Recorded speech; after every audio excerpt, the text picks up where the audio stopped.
UIDAI அப்படிங்கிற ஆதார் அமைப்பை பற்றி நம்ம எல்லாருக்குமே தெரியும். ஸோ இந்த ஆதார் அமைப்பு பார்த்திங்க அப்படின்னா இப்போ கூகுளோட கொலாபரேட் பண்ணியிருக்காங்க.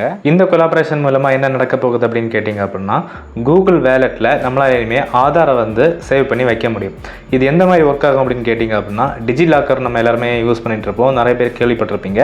இந்த டிஜிலாக்கரில் நம்மளோட முக்கியமான கவர்மெண்ட் ஆவணங்கள், அதாவது பார்த்திங்க அப்படின்னா Aadhaar card, passport, PAN card, driving licence, so இந்த மாதிரியான விஷயங்களை வந்து நம்ம டிஜிட்டல் வடிவத்தில் நம்ம வந்து சேவ் பண்ணி வைப்போம்.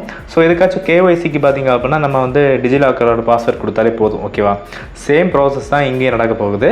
ஸோ இந்த வாட்டி பார்த்திங்க அப்படின்னா கூகுள் வேலெட்டில் வந்து இந்த ஆதார் கார்டை வந்து நம்மளால் சேவ் பண்ணி வைக்க முடியும். இந்த கொலாபரேஷன் மெத்தட் பார்த்திங்க அப்படின்னா புதுசு கிடையாது. சிங்கப்பூர், தைவான் மாதிரியான நாடுகளில் பார்த்திங்க அப்படின்னா இந்த கொலாபரேஷன் ஆல்ரெடி ஆன்கோயிங்கில் போயிட்டு இருக்கு.